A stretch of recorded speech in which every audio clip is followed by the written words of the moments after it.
कहते हैं शिव जी को प्रसन्न करने के लिए बहुत कुछ करने की आवश्यकता नहीं पड़ती, बल्कि अगर आप पूरे भाव से एक लोटा जल भी अर्पित करते हैं तो वो प्रसन्न हो जाते हैं। लेकिन फिर भी अगर वो चीज़ें हमारे पास मौजूद है जो भगवान शिव जी को अति प्रिय है, तो हमें उन चीज़ों को जरूर अर्पित करना चाहिए। और अगर हमारी कोई मनोकामना है तो मनोकामना के अनुसार हमें कुछ चीज़ें अवश्य ही अर्पित करने चाहिए। जैसे अगर आप मानसिक रूप से परेशान रहते हैं, मन में हमेशा अशांति बनी रहती है, मन में गलत विचार आते रहते हैं, तो एक लोटा जल में थोड़ा सा काला तिल मिला करके शिव जी को अर्पित करने चाहिए। काला तिल अर्पित करने से कई तरह की समस्याओं से मुक्ति मिलती है, मानसिक शांति ठीक होती है और मन शांत रहने लगता है, क्योंकि मन का सीधा संबंध चंद्रमा से होता है। और जब चंद्रमा खराब होता है, शनि या राहु से दृष्ट होता है या फिर शनि राहु के साथ में होता है, तो व्यक्ति के जीवन में मानसिक चिंताएं हमेशा बनी रहती है। इसीलिए एक लोटा जल में काला तिल मिला करके आपको शिवलिंग पर अर्पित करने चाहिए और अर्पित करते समय ओम नमः शिवाय इस मंत्र का जाप करना चाहिए, या फिर महामृत्युंजय मंत्र का भी आप जाप कर सकते हैं। महाशिवरात्रि के दिन भगवान भोलेनाथ जी का पंचामृत से अभिषेक करने से सुख समृद्धि, संतान सौभाग्य तथा हर प्रकार की मनोकामनाएं पूर्ण होती है। पंचामृत का अर्थ आप अच्छे से समझते होंगे, यानी 5 चीज़ों से मिल करके बनने वाला द्रव्य पंचामृत कहलाता है।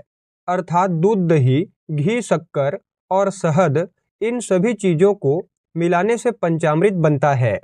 तो महाशिवरात्रि के दिन शिव जी का पंचामृत से जरूर अभिषेक करना चाहिए और पंचामृत अर्पित करते समय शिव जी के मंत्र का जाप करते रहना चाहिए। इसके अलावा बहुत सारे लोगों के जीवन में धन से जुड़ी समस्याएं भी काफ़ी ज़्यादा परेशान करती है। बिजनेस व्यापार तो करते हैं, लेकिन वहाँ से अच्छी आमदनी नहीं हो पाती। धन तो आता है, लेकिन कहाँ चला जाता है उन्हें भी पता नहीं चलता। तो ऐसे में महाशिवरात्रि के दिन शिव जी पर गन्ने का रस जरूर अर्पित करना चाहिए। गन्ने के रस से शिवलिंग का अभिषेक करने से अखंड सौभाग्य की प्राप्ति होती है। गन्ने का रस अर्पित करते समय श्री शिवाय नमस्तुभ्यम या फिर ओम नमः शिवाय इस मंत्र का जाप कर सकते हैं। इसके साथ ही संतान प्राप्ति में बाधा आ रही है तो महाशिवरात्रि के दिन सुबह स्नान आदि से निवृत्त हो करके सर्वप्रथम शिवलिंग का अभिषेक करिए और उसके पश्चात स्वच्छ गेहूं के 108 दाने या गेहूं के बाली शिवलिंग पर अर्पित करिए और अर्पित करते समय मन में संतान प्राप्ति की कामना करते रहिए। ऐसा करने से संतान प्राप्ति में आ रही बाधाएं शिव जी के आशीर्वाद से दूर होते हैं और बहुत जल्दी योग्य संतान की प्राप्ति होती है। और जिन भक्तों को विवाह की कामना है, विवाह में बाधाएं आ रही है, मनचाहे जीवन साथी की कामना है, एक अच्छा योग्य जीवन साथी चाहते हैं, तो ऐसे में शिवलिंग का अभिषेक दूध से करिए। चांदी के लोटे में 1 लोटा कच्चा दूध लीजिए, या फिर आपके पास चांदी का लोटा नहीं है तो पीतल के लोटे में 1 लोटा दूध ले सकते हैं। दूध में थोड़ा सा शहद मिला करके शिवलिंग पर अर्पित करिए और विधि विधान से शिव पार्वती की पूजा आराधना करिए। महाशिवरात्रि के दिन शिव और शक्ति दोनों की संयुक्त पूजा करने से शीघ्र मनोकामना पूर्ण होती है, मनचाहा जीवन साथी प्राप्त होता है। और यही प्रयोग आप अपने दाम्पत्य जीवन को तथा अपने प्रेम जीवन को मधुर बनाने के लिए भी निसंदेह कर सकते हैं। अगर आपके लव रिलेशन में, आपके मैरिड लाइफ में उतार चढ़ाव की स्थिति बनी हुई है तो उसके लिए भी इस उपाय को कर सकते हैं। निश्चित ही आपका दाम्पत्य जीवन सुखमय और मधुर बनता चला जाएगा।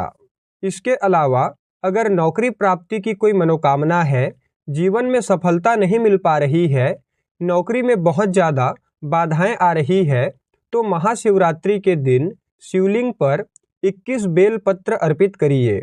अगर 21 बेल पत्र आपको नहीं मिलता तो कम से कम 5 की संख्या में या 11 की संख्या में भी बेलपत्र अर्पित कर सकते हैं।